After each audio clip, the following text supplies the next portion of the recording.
www.offthecorner.net. You are watching the Fact Project here on the DJ Tiger channel. And FACT, of course, is an acronym that stands for Fundamental African-Centered Thought. The goal here on the Fact Project is to convey some facts and some information to members of our community. We have joining us, as usual, on the first Monday of the month, author, educator, activist, and all-around dynamic brother Agyei Tyehimba. Peace and Black Power, brother Agyei. Thank you for joining us today, brother. Peace and Black Power, good brother Ra. Good to be here as always. And again, I have to always start to ground myself. It's a blessing to be blessed and be a blessing to others, to serve and with the gifts that you have to help the people you love navigate this crazy world of white supremacy and get to a place where we're back. We reconnect to how our people used to be in power. Yeah. Right? Right. So that's a blessing. Yeah, so we have to restore that lost power.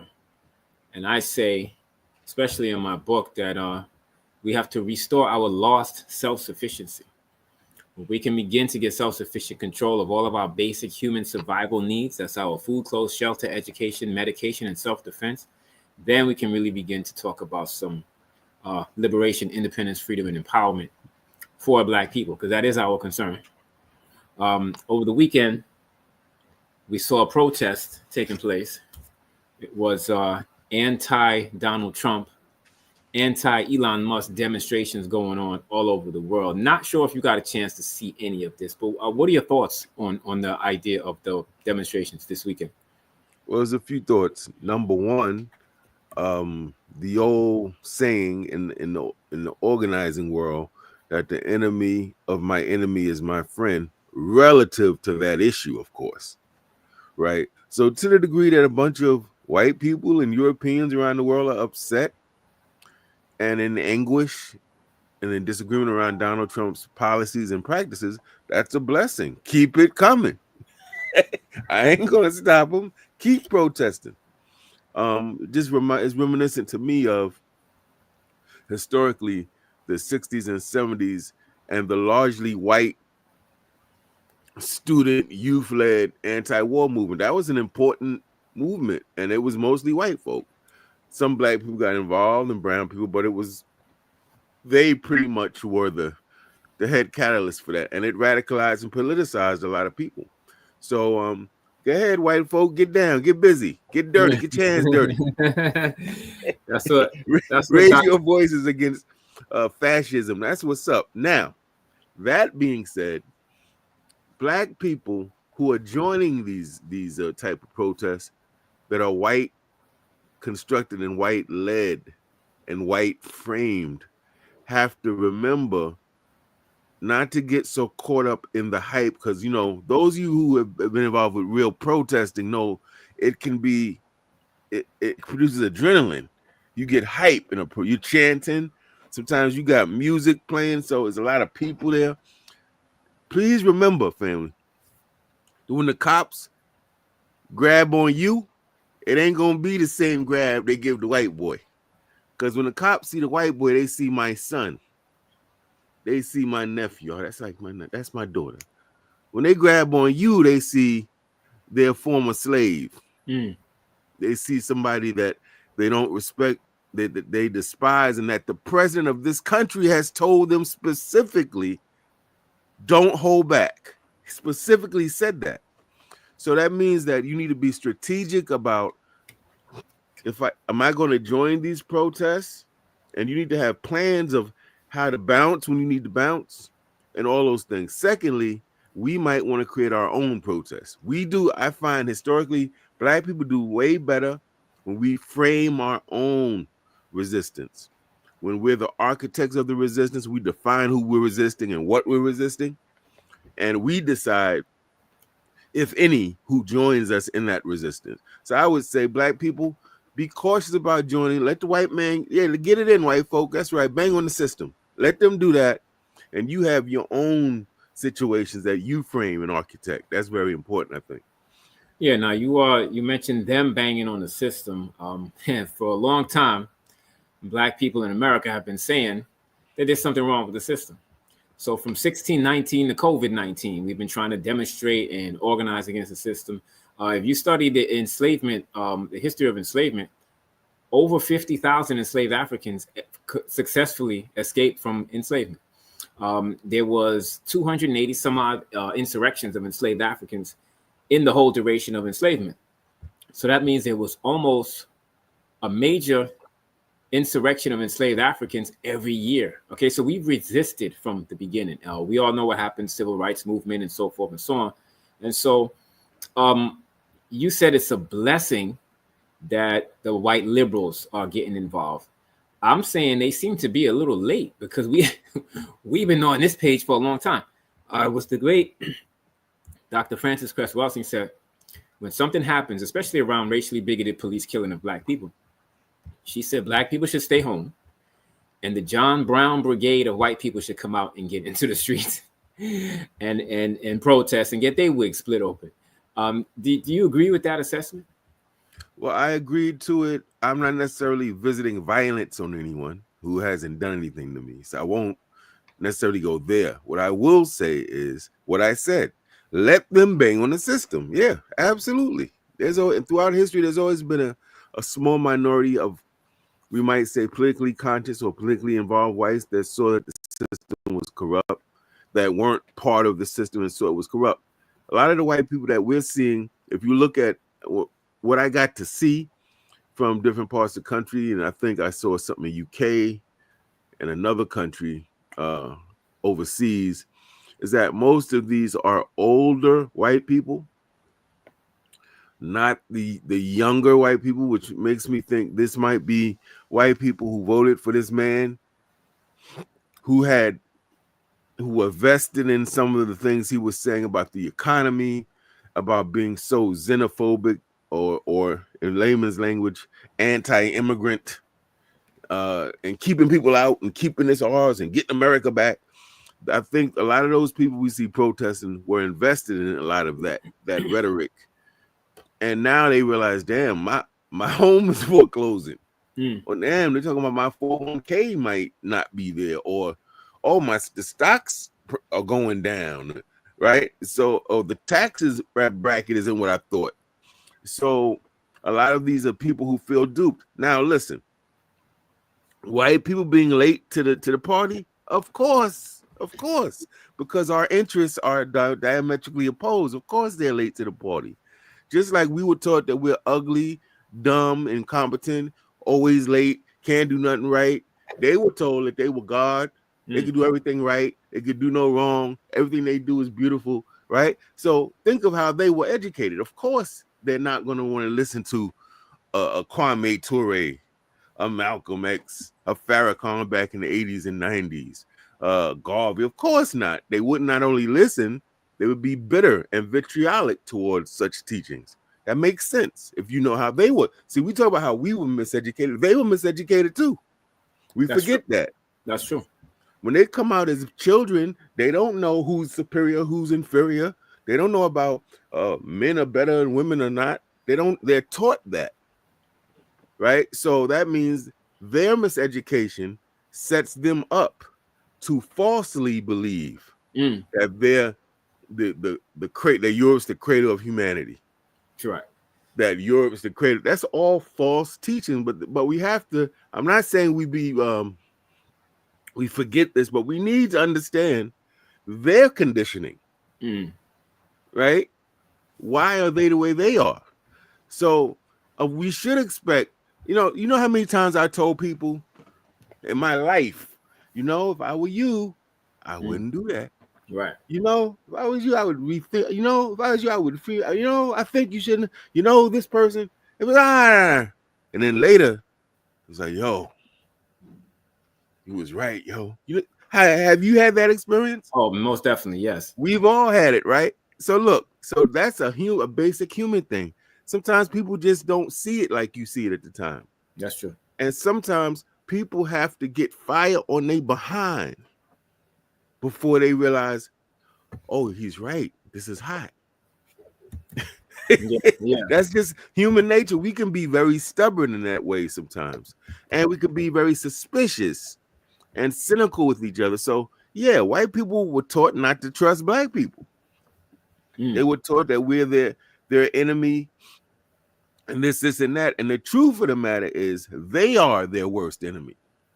They are creating genetically modified foods that they are consuming along with the rest of us. And now they said damn near 98% of the planet has plastic in their body, brother. yeah, That's crazy. yeah. They did that. That's right. And the people that did that know what they did. They created the cigarette industry. They know it produces cancer. They know some of their relatives smoke cigarettes. They lie. So what I'm saying is they are their own worst enemy, but they were taught that we are their enemy and opponent. Yeah. So what I'm So seeing, yeah, what I'm seeing now reminds me a lot of the Spider-Man story. We talked about this, where Peter Parker was just an average person living in Queens, New York, until he gets bitten by a radioactive spider.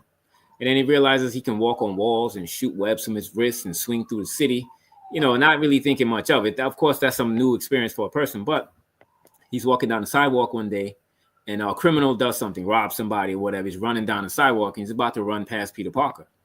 And everyone's shouting at him, hey, stop that guy. He just robbed the store, or whatever. And Peter Parker just let him run by. He didn't do anything.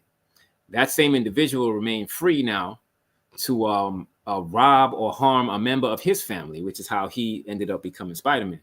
I feel like white America has for 500 years allowed the criminal to run past them down the sidewalk and did nothing until the criminal now shows up to cause them harm. Now they want to take to the streets. So I find a lot of this to be a little late. And oh yeah, a lot late.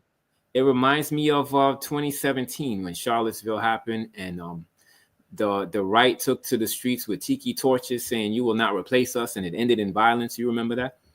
I do. I And mean, I agree with you. It reminds me of Sister Mamie Till, the famous, unfortunately infamous mother of Emmett Till, the young brother who was tragically tortured and killed by white racists when he went to visit his family down south. And in many of her recorded interviews, she's very clear. I give her, man, a lot of people don't admit their mistakes and damn sure don't do it publicly. She did that, and I give her credit. She said, for a long time, I've had family members and community activists telling me I should get involved and this, and that, and we should fight for civil rights. And I said, that's not me. I don't need to do that. I'm pretty good. And she said, and then this happened to my son. Right? So now she's thrust into the civil rights movement. And in fact, many people in my parents' generation, just like a lot of people that's in their 20s or 30s, they'll say the Trayvon Martin thing got them hyped, got them into the movement, or George Floyd got them into the movement. The Emmett Till's murder got a lot of my parents' generation involved, politicized and radicalized. And she said her regret was that she didn't listen to all those activists and those people earlier and get involved, that she had to wait until something happened to her personally. And I frame that to say that's a human thing, that people think about this. How many people did we hear was selling drugs, pimping women, robbing people, stealing cars, completely backwards and reactionary and community predators? And then the white man got him and put him in his dungeons called jail. And then some of those people went to jail and they read Malcolm and they read some Eldridge Cleaver, some Kwame Ture, and then they got radicalized and they came out and now they're revolutionary. How many, it would be interesting to know what percentage of the black community that's politicized started that way organically versus the ones that had to commit a lot of crime and immorality and participate in vice, get caught, get punished, and then became that way. Yeah. I'm not putting this on a hierarchy. What I'm saying is I think it's human nature for people to learn through experience. When I talk to people, very few of them tell me that they learned consciousness right in their house. Most of them say they learned that they were radicalized because of an incident that happened to them that they learned about. They went to school, they happened upon a protest, and the activist was giving them leaflets and explaining the issue. But not a whole lot say, yeah, my mother and father took me home. So a lot of people didn't start with that. They learned it through experience, or some outside incident. So that's kind of how it happens. But here's the thing, Brother Ra. Understanding human nature is important, human psychology, because that means that we have to artificially create those experiences for people. That's what activists and organizers do. That when we have political education classes, when we're showing films, when we're going through what happened with the George Floyd, we're going through the civil rights movement and how the white man blatantly ignored the 14th Amendment, and why we're protesting for rights we're supposed to have. What we're doing is we're radicalizing people and politicizing them by giving them that experience that maybe they didn't get at home, that their mother and fathers didn't tell them. Right? So that's important. And it's important also that the work you and I and many others do, we continue using, right now it's the white man's digital platform, but using these digital platforms, because what it is we have to assume we should go forth with the assumption that people didn't get proper home training. Yeah. I've been a teacher for years. So I'm not saying that. I'm saying that we have to start, when you see things, you say, damn, they don't know. You should wash your hands for you. Oh, they don't know. You have to assume that people don't know so that you make sure that you teach it. Because if you assume everybody knows, you won't teach things, and you'll miss people who actually have never heard this thing you think is so basic. They may have never heard this in their entire life. That's a fact. That's true. I've had parents tell me this. I never heard that until we got to this school or whatever. So our work is of critical importance to make sure that we undo much of what we learned that is wrong and harmful, and that we learn things that we were never exposed to. So we can start being critical, right? And when we start being critical, and we start developing self-love, the whole game changes. That's what Dr. Welsing says. Self-respect is more powerful than an atomic bomb. And on the note of quoting people, just to add on to what you're saying, the Right Honorable Marcus Garvey years ago said, when all else fails to organize the people, conditions will. He said that 100 years ago. And we could see that coming to pass. Now, conditions are forcing the people to organize and finally begin to do something. So I guess better later than never, right? Yeah, this is a protracted struggle. One of the things that amuses me, because I remember I was like that, and elders kind of chuckling, and it's like when you're new to something, man, you believe these white people? You say, just so you know, your grandfather, his grandfather, and his grandfather, and his grandfather, and his grandfather went through the same thing. And in many cases, far worse than what you're seeing. Understand, and we had our best and brightest going against them. Bright, beautiful, fearless warriors. Some of them were killed. Some of them, obviously died. So this is a protracted struggle. Save that energy, conserve that, or you're going to burn out. There's going to be too many things. If we watch the TV for 24 hours, we will see a black man getting killed, a black woman being thrown to the ground, somebody being followed in a department store. Man, we'll be upset all day. And we'll be overwhelmed with anger and bitterness and hatred and do nothing. What we got to do is channel that fury, that righteous indignation into what? Work to challenge it, right? So you mad about it, get up early. You mad about that, go to bed a little later. You mad about that, study a little longer. You mad about that, create organization. You see, that's how we got to do it. We can't get all upset, because you'll be that way every day of your life. In this system, in this country, forget about it. Why you Yeah. think we die in stress and hypertension? Stop playing. So Yeah. so that's the key. You did a It's a video. protracted struggle. It's a marathon. Yeah. Imagine if you got to run 27 miles, brother Ra. You in the Black Power Marathon. Yeah. You got 27. I walking 27 miles, Right. let Exactly. alone running. Right. And you you running like you in a 100-yard dash. Right. Guess what? It's a wrap. Yeah. That thing takes a whole day.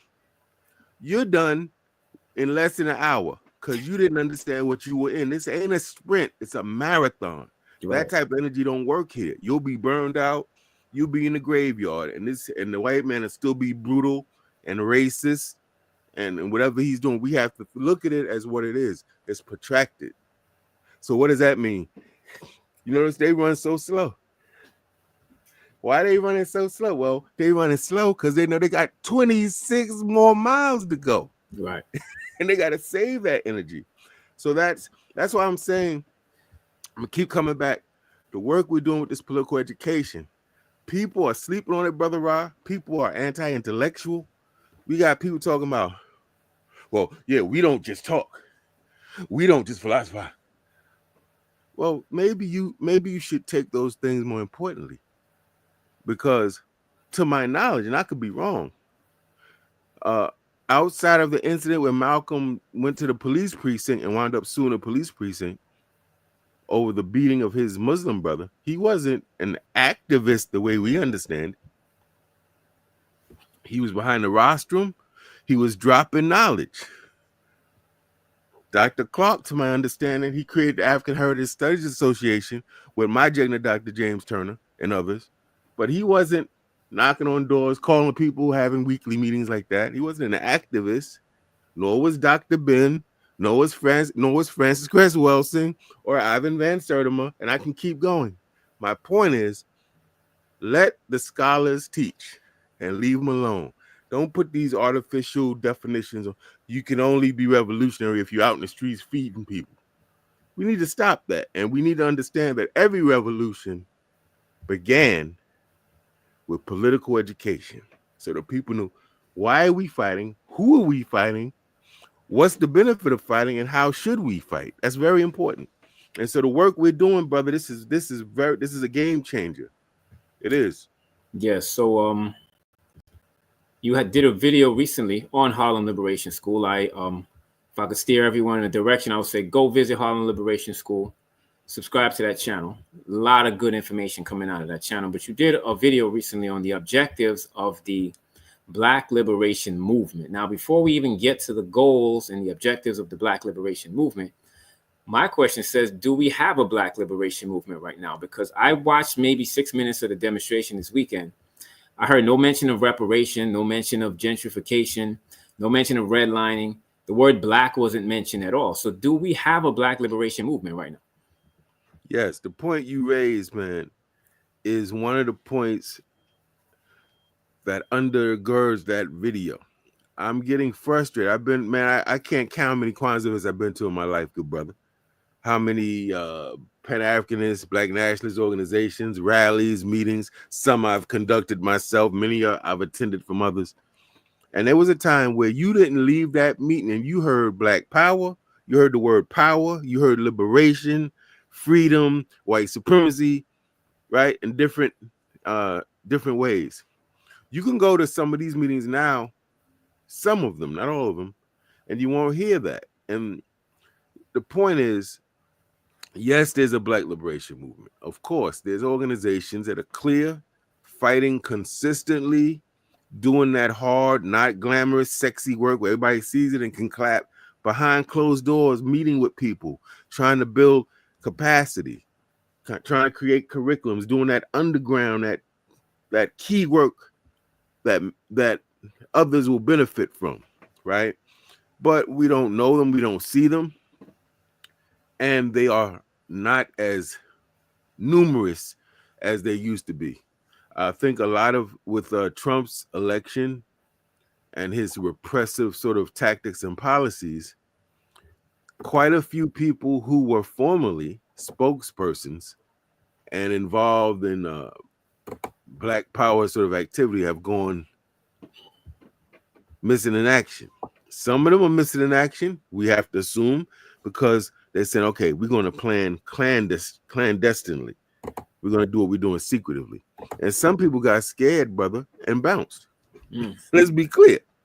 Right? So, yeah, there's a Black liberation movement. It's a little scattered. It's a little fragmented. We got some infighting and some disagreements on some stuff. But there's a Black liberation movement. But to reinvigorate it to where it needs, so it can be effective, I made a video. I was like, yo, I need to hear this word liberation all the time so people don't forget. When you go to the Nation of Islam mosque, what you gonna hear, Rob? Give me an example of one thing you're gonna hear in the Nation of Islam. You will hear the honorable so and so forth. You're gonna hear that for sure. Every time you're gonna hear greetings and Right. his beneficent, the mercy. You're gonna hear that every time, so you will never forget it. It's a key part of who they are and what they represent. They're gonna keep pushing it on you. We, in some respects, have dropped the ball, not meaning you in particular, but in terms of not keeping liberation in the forefront.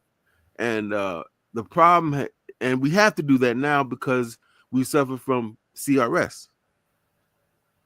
Can't remember shit. I do this sometimes. I go to the kitchen. I went there to get a spoon, and I'm in the kitchen. I'm like, what I come here for? And I forget. And it takes me a quick minute. Oh, I came here for the spoon. We do that politically. You know, there's people that started organizations and movements to help our people who had genuine, sincere interests and intentions. And then they got a little fame.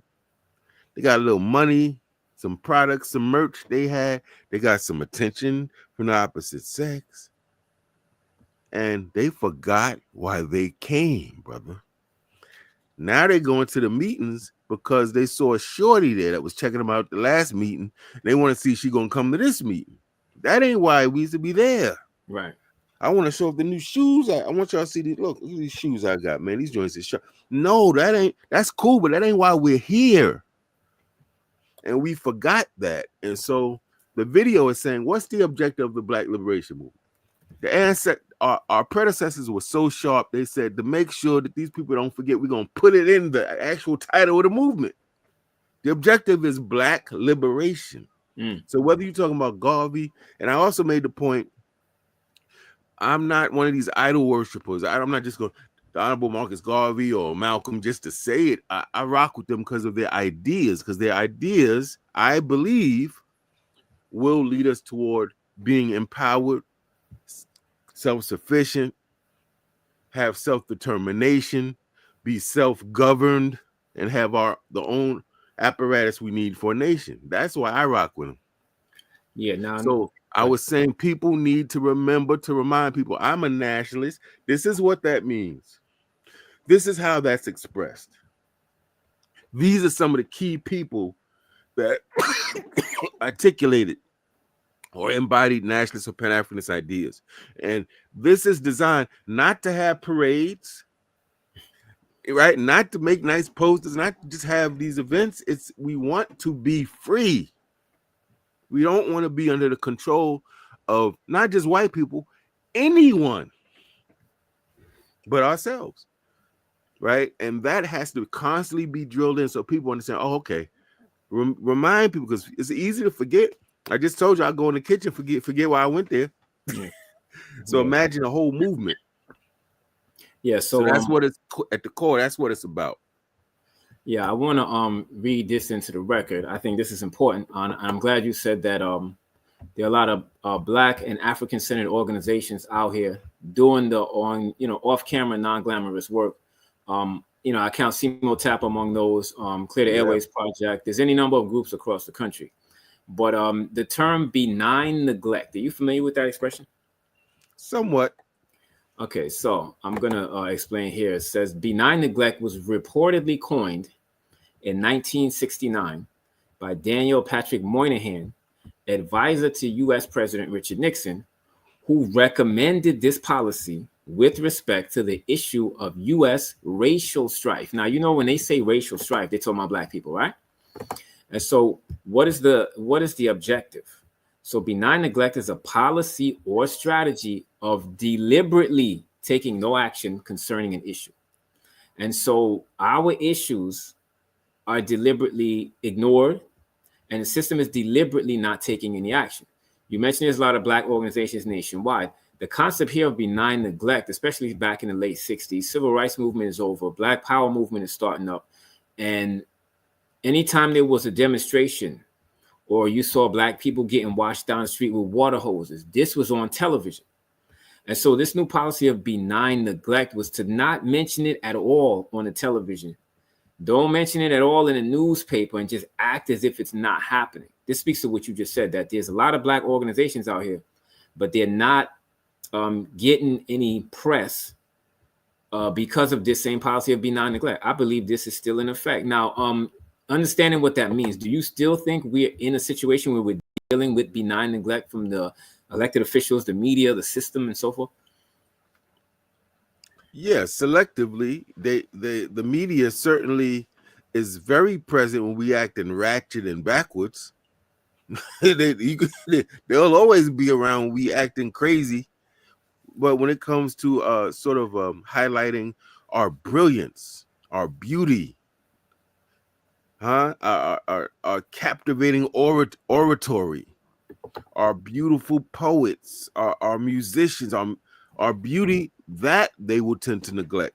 However, this is why, again, what we're doing is important, because it's not the enemy's job to highlight us. It's not the enemy's job to talk. Hey, Harlem Liberation School has a big event coming. Come to the. That's not their job. Right. Their job is like, okay, it's like playing chess. It's like playing chess. This is what I used to teach my daughters when they were young. We on the Black side. That's the white army. These are armies. Be very clear. These are armies on this board. This is a military game. They are coming to destroy us, and we coming to destroy them. So do not expect that person. Oh no, you shouldn't move there. You should move there.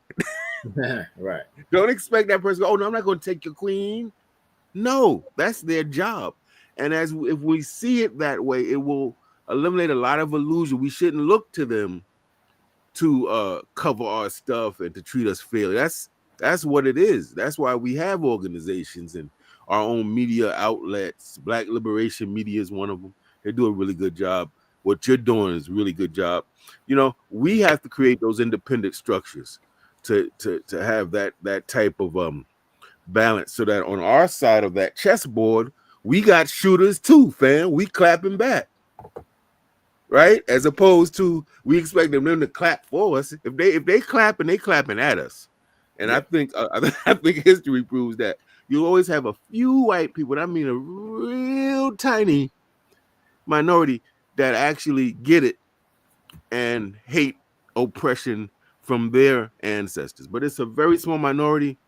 And like Elijah Muhammad and Muhammad Ali said, if there's 1,000 snakes outside my house, poisonous, 10,000, and 1,000 of them are with me and will protect me, do I open the door or do I just run out there? How am I going to know who's the poisonous ones and who's not? So rather than go through, I'll let somebody else do that math. What I'm going to do is rally my peoples up. I think that's the way we should see it. We should not expect anything from them. History shows and proves that. On the subject of benign neglect, it seems like when we get some momentum with a movement, a Black liberation movement, especially in recent years, it always gets eclipsed by another agenda. So, for example, you know, George Floyd, or you mentioned Trayvon Martin, it seems like the system and people, just generally speaking, because I feel like people are hardwired to have a conditioned response to whatever's in the media. They want to mix Black culture with the he cipher, monkey cipher culture. That's now cipher, God. Shout out to the 5% nation of gods and earth. So when they try to interject other agendas in the Black agenda, it becomes about whatever that other agenda is, and the Black agenda gets swept to the side. We remain at the bottom, stuck in reverse, and other groups go on to enjoy the benefit. Is that another form of benign neglect, in your opinion? It could be seen that way. And once again, drawing from the chess analogy, that is exactly what they'll do. If I'm playing somebody in chess, I'll move certain pieces, or I'll make attacks on this side of the board. My real goal is that your king is in that corner. and he ain't got no escape route. So I'm trying to attack that, but I'll do stuff over here, attack a little stuff over there, right? So now you attack, you trying to back up what's happening over here, and you're blind to the real attack is to come here and get that king. That happens to us all the time. But here's the thing: those of us who know better, it's our job to teach the people strategy so they understand. Whenever you see something, or a lot of distractive news, and always look to see, is there something going on that we need to know about? And 9 times out of 10, you're gonna find, yeah, some big bill was passed, voted on, something happened, and they threw a bunch of stuff over here to divert your attention. I believe that's why they have all these things. I believe social media, since we're talking about this in terms of military strategy, I think social media is the greatest weapon. It's been weaponized to distract people. You know, I have to discipline myself, brother, and I consider myself disciplined. I have to sometimes be, oh, wait a minute, brother, put that shit down and get back to work. Yeah. Because I can sit here rolling through. What you say? Oh, look at that. And my book ain't getting done. Sure. And this curriculum ain't getting finished, and this event ain't getting planned for, right? That's its purpose. I'm arguing that is what they're doing. That's their job. Your enemy's job is to destroy you. Sure. I don't know how to make that any plainer. That's what it is. Our job is to protect ourselves and stop them from destroying us. And we should actually take the emotion out of it. If we took the emotion out of it, we would move different. Oh, he did this. Yeah, that's what they do. Yeah, they do this. By now, we can point out the different strategies they use. We got it down. We got people that have studied it. We know about COINTELPRO, all their tactics. Okay, we know what they do. What do we do to neutralize what they do? Exactly. What do we do to be less prone to be infiltrated? How do we move differently so it's not so easy to infiltrate our groups? These are like the type of questions we should ask. Yes. There's a I forget the name of this, but it was a National Security Council memorandum. I want to say it's number 45, something like that. I think the guy's name was Brezhnev or Brezhnev. And it's a whole document in Carter's administration, by the way. See, here's the other thing. We don't understand. People that play the sax, we think it's good. They may have done some devilish stuff concerning our people. Carter, this is in Carter's administration. They got a whole memorandum about create division and mistrust and skepticism and hostility, the word is used, between African Americans and Africans.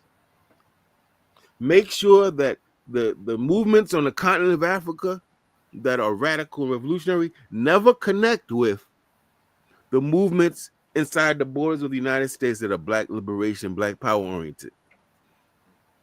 That's straight up. You can look that up right now. Now, why would they do that?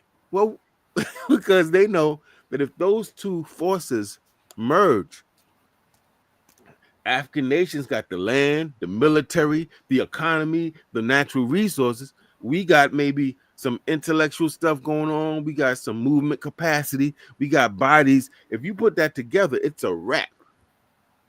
So they deliberately look forward. This is in 1978, right? And they put this thing, and he's telling him, he's advising him, create a schism, make sure. And now we wonder why there's all these things about you an African booty scratcher. That stuff all works together to create a scenario in which we never unite. Why are people talking about they Indians? Listen. Why are people talking about oh no, I'm the descendant of slaves? Okay, and who are those slaves descendants of? Right. Right. Why do they not want to make that connection? Because if that connection is made, a lot of stuff you see going on, if Mali, Nigeria, Burkina Faso, Ghana, Gambia, all these countries unite, it is a wrap.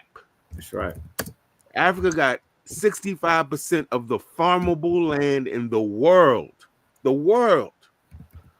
Africa got the diamonds, the cobalt, the lithium, got the Europeans ready to fall out because they're dependent now on this lithium, and the president of Zimbabwe has put an embargo on exporting them the lithium.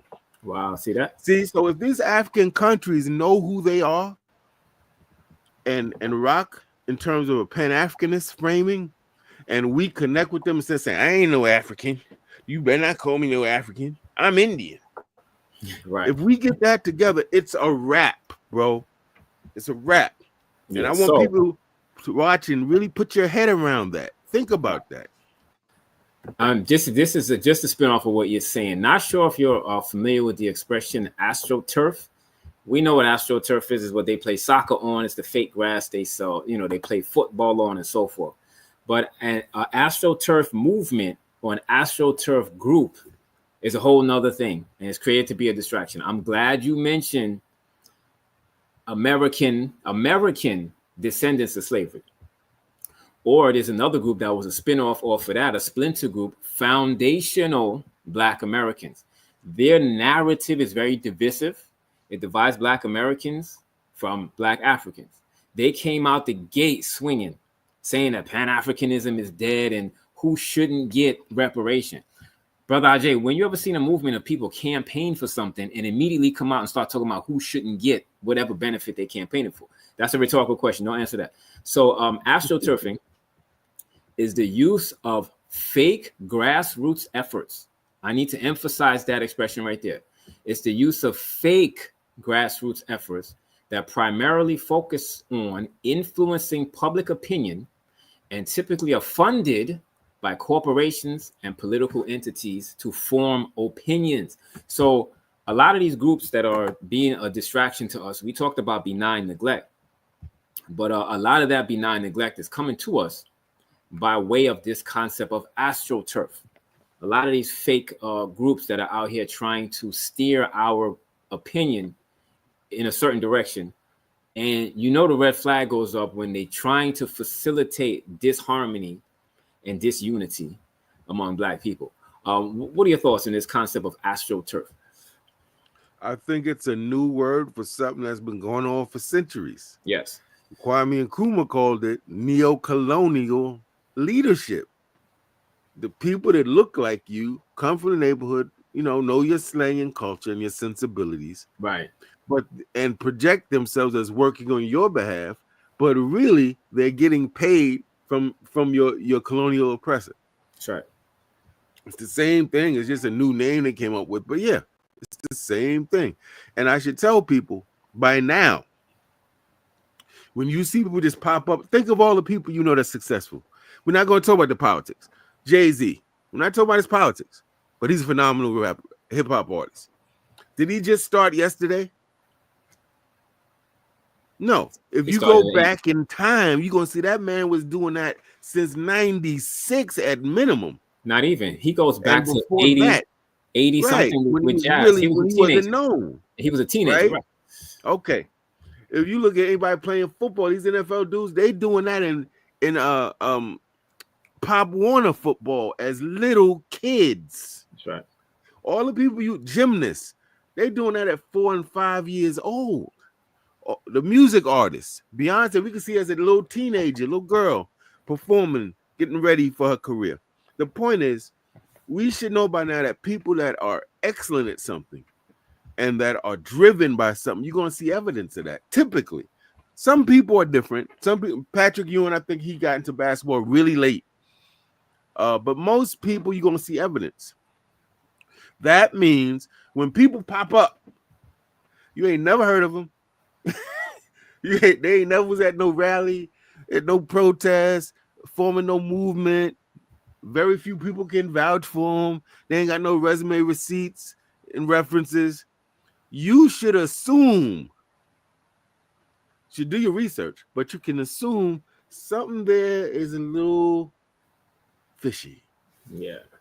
And then when they pop up and they're saying stuff like, we don't see ourselves as Africans, and they're attacking. It's not just that they're saying we don't see ourselves as Africans, they're flat out attacking Pan-Africanism.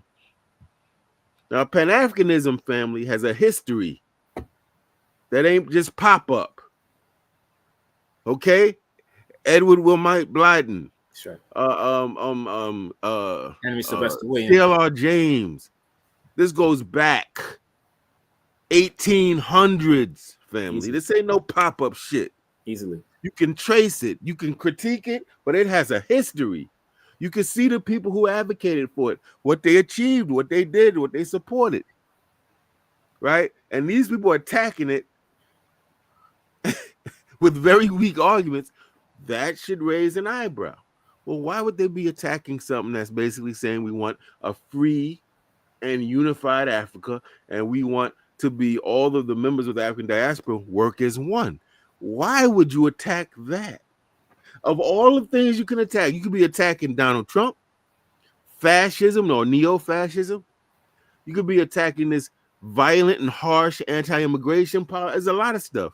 Why are you attacking that? And furthermore, why are some of you actually, did you support voting for Donald Trump? Exactly. See, now you got to be sharp enough to put that together, family. And now something here is not only fishy, I need to now investigate. And I think I told people a year ago, I said, I don't know nothing about any of them, but what I know of our history and the white man, how he moves, is that I bet if you study these organizations, you'll see that they're either intimately involved with white folk, married to white folk, getting money from white folk, taught by white folk, and they have very probably dubious alliances with white folk. Didn't know nothing about them. And all that has proven to be true. Absolutely. Absolutely. All that proven. Yvette Carnell and her associations, yeah. So, but this comes with what? Political education. You'll be able to see these things. Don't take a genius. If you know the basics, you can start putting things together. Oh, that's weird. When I see that, that's weird. Or people that's overtly attacking people in the public like that. If you for black power and black liberation, you know that's not the way we do that. I'm gonna call you. If I got beef with you for real, well, I'm losing sleep, I'm gonna call you and we're gonna talk that out. Right.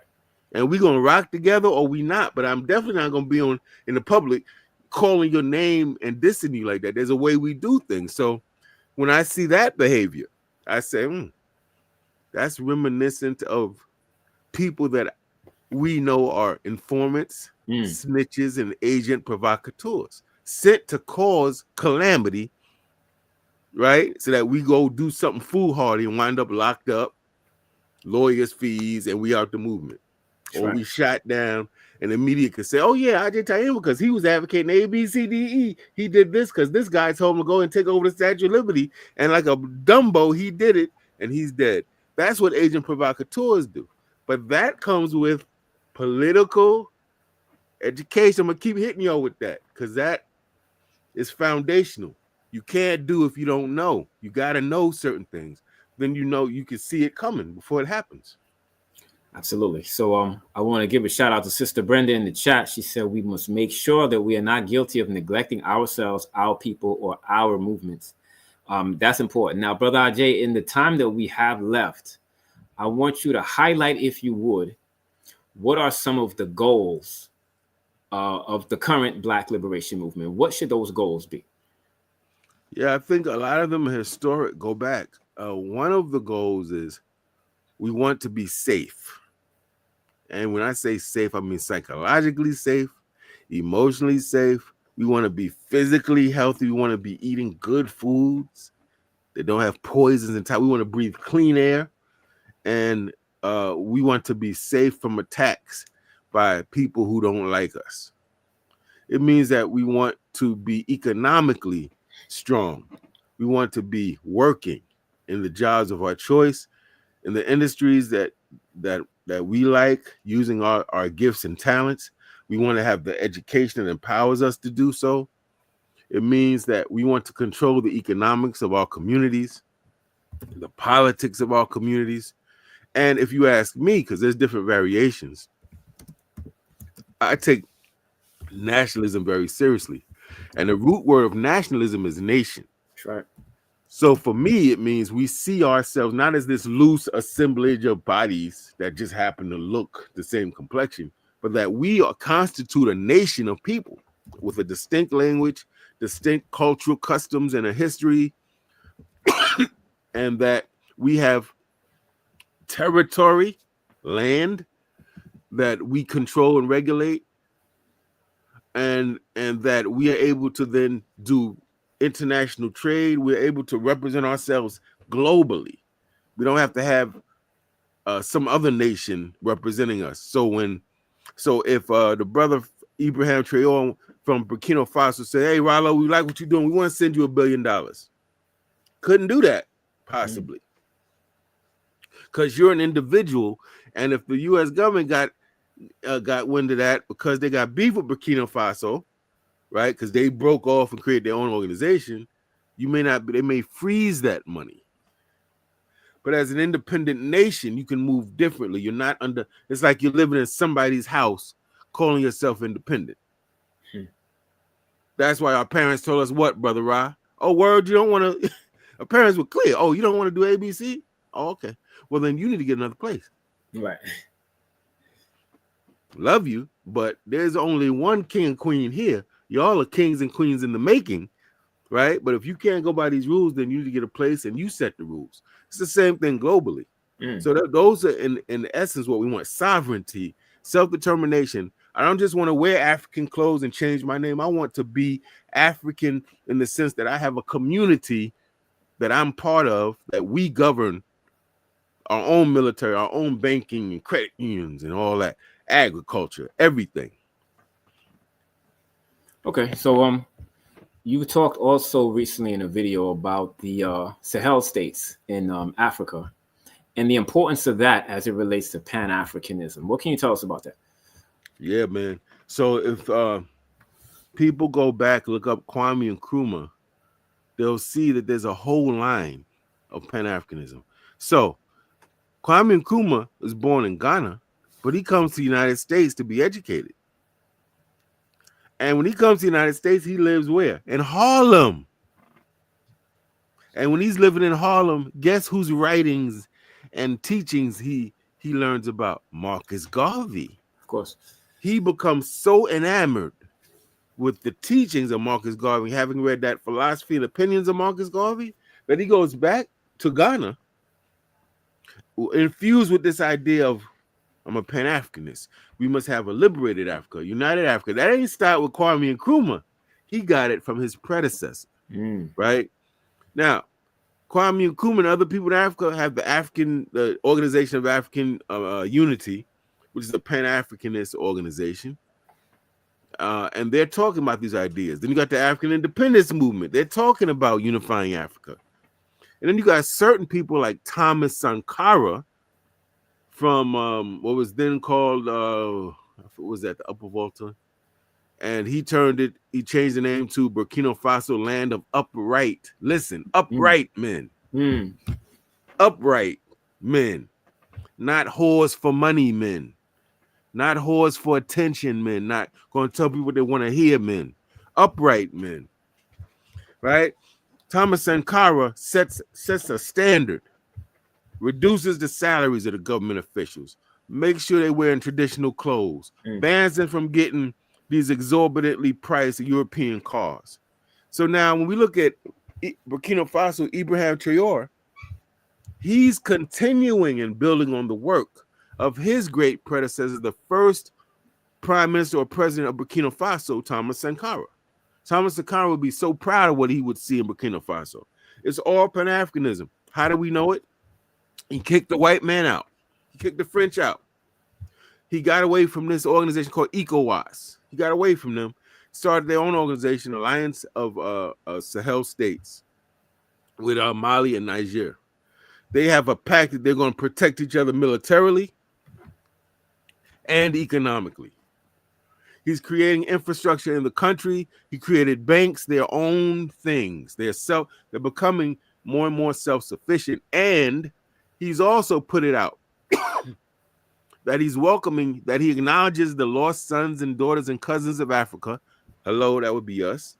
And he said, I see you, I recognize you, and I'm trying to make provisions so that those of you that can trace your ancestry here can live here and have dual citizenship here with not having to go through all this red tape, right? And he's calling on other African nations to follow what they're doing. So it's straight up Pan-African. And it's an excellent model. I don't know about y'all. I'm excited. I'm making plans to get there as soon as possible. And I would suggest y'all study that. Burkina Faso, Mali, and Niger, the Alliance of Sahel States. They are setting a new. They kicked the white man out. Didn't Malcolm say the first thing you do is kick the white man out? Didn't he say that? Yes, he did. That's exactly what they're doing. Yes, and they're doing it for real. In our lifetime, we get to see what it looks like. It's amazing to me. Now, brother Agyei, you do have a new book out. I want to talk about how people can get the book, but you said you were starting an empowerment group on social media around the concepts in this book. What's the progress on that? Oh man, I'm gonna be honest. I haven't been putting my full attention to it because I've been involved with this election and all of the hysteria and paranoia and fear and confusion I see in our community. I said I got to put 100% attention on accelerating our political education. More videos. Okay, it seems we might have more just defining brother of Agyei. He seems to have frozen. Oh yeah, he went off. So brother Agyei told. Oh, there he is. Are you there, brother? Can you hear me? Yes, sir. Yes, sir. Yeah, you froze for a moment, but continue. Froze, right? Yeah. Yeah. Well, I was just saying that I wanted to do my self-empowerment group, but I had to, when I saw what was going on with Trump and everybody's got their panties and drawers in a bunch and they scared, oh, what he's doing. You see what he's doing? I said, man, we gotta step up. We gotta accelerate. We have to define terms. We have to give history. We have to give context. We gotta help people see that we've been through worse and we fought in every historical era. There wasn't anything done to us and we just sat there and took it and complained about it. Right. Every time, even with enslavement, listen, even when they took us on slave ships, we have documented history that people were trying to kill a white man and take them boats back. Yeah. Family. Okay, so every time we were oppressed, we fought back, and this should be no different. Right. And so to be honest, brother, I kind of moved a little bit away from that group, and I said, this is where most of my energy got to go. Because people see like they need some guidance, some direction, and some, okay, it's going to be tough, but we can get through it type of energy right now. That's what I'm feeling. Okay, now for the people that may have never seen or heard the book before, what can they expect to read when they do buy the book? Wukusu is the product of Malcolm and Sister Sada Shakur. Malcolm gave us the phrase, we need to wake up, clean up, and stand up. The acronym of wake up, clean up, stand up is Wukusu. That's our greeting at Harlem Liberation School. Reminds us of what we need to always be doing. Asada Shakur said it is not enough to challenge the system or white folk, right? Or sexism or racism. We have to change ourselves. So she's now telling us, you can go to all the meetings and bang on the white man and tell, oh, he did this. What are you doing? You doing your money right? You managing your resources? You talking to your kids right? You raising them right? You protecting them? Are you making sure you being nice and beautiful with your mate? Are you beautifying the community, or are you adding crap to it? What are you upholding? What are you promoting? What are you defending? Right? So putting that together, I said, okay. So part of Wukusu is self-empowerment.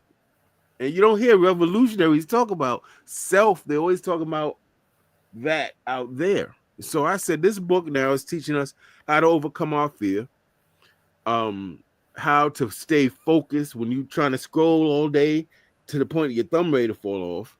And you watch some shit that got nothing to do with you, ain't gonna put no money in your pocket, no food on your table, no unity in your community. How do we get focused? Superpowers, baby. People don't know. They think that superheroes are fictional. Superpowers are real. Extreme focus is a superpower. When everybody else is all caught up with some dumb shit and you like, that's a superpower. Right. It's like listening is a skill. It's a power, right? Yes, sir. When you ready to throw your money in this and you have discipline, that's a superpower. Sure. When you tempted to go party and do all this, and you say, man, I got work to do. and that work is going to help me and us and them. And you say, no, I'm gonna stay, I'm gonna do this. That's a superpower. And if you study our leaders that we all like to quote and we all say we love, they exhibited those superpowers. So this book is tapping into that. Okay. That when you change how you think, you change your habits, your worldview, your world changes. Your world changes. You don't look at everything, oh, now your whole day messed up. Right. For what? That's you chose to make that something that stops your forward motion. That's your choice. True. But another man and woman go through that same thing and be like, oh, that's what white people doing. Oh, that's what they do. And they keep it moving. They don't get stuck. So once we get this right, the world around us changes. That's real talk. Where you saw limits, you now see opportunities. Where you saw defeat, you now see lessons. Right? So that's where it's going. And ultimately it ends with, we do all this self-improvement, not just for ourselves, but to help the community. That as we do this, we're supposed to exert leadership with our people. So I don't want people thinking this is the typical white motivational book. Me, me, me, me. No, it's about getting yourself together so you can be more active and engaged in the community. Okay, now we're at the end of our hour, so we got to close out. I do want to big up everybody that joined us in the chat, but how can people find the book? Where can they go to buy the book? Man, they can go right to Amazon. They could type up my name, and all the books that come up. Wukusu is the latest book. Or you could go to Amazon, type Wukusu. But if you type my name, all the books will come up. And that's probably the easiest way to do it.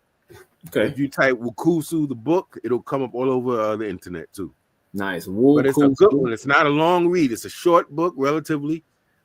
But it's it covers a lot of basics, man. What to do when things get tough in your life. Did anybody ever tell you when things get tough, baby, what do you do? Vaguely. It's very vague.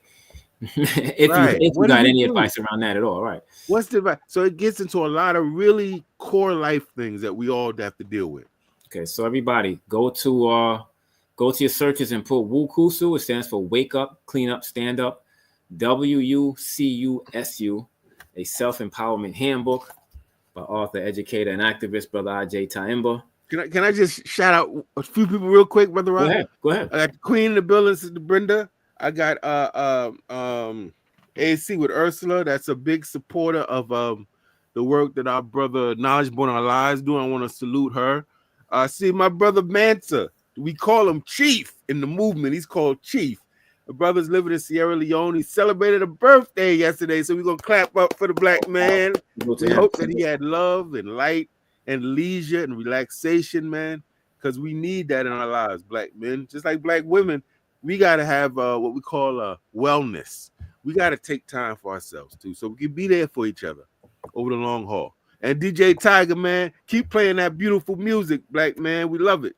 Yeah, shout out to Sam Son, shout out to DJ Tiger, and big up to the DJ Tiger channel and all the supporters of the channel and everybody in the chat. But Brother Agyei, we could do this all day, man. We're gonna go ahead and get off of here now. But we look forward to speaking to you first Monday of next month, and I gotta bring you back in another Monday so we can talk about the history of conscious rap part 4. I think I'm gonna wrap it up after that part 4. Yeah, so I got a brother for you to bring on too, brother. Okay. God body, Brother Shaheed M. Allah. Okay. Yeah. He's from New York. Yes, sir. Oh, so we definitely need to bring him on. He's connected with a lot of these brothers from back in the day. Yeah. Oh, nice. We had him on. He's perfect. He's perfect for this discussion. Oh, all right. So then we got to talk. Then when we get off of here, we got to talk. All right, brother. Thank you for joining us again, man. And salute to everybody that joined us, and pull us down again next time. Yes, sir. Peace, y'all. Peace.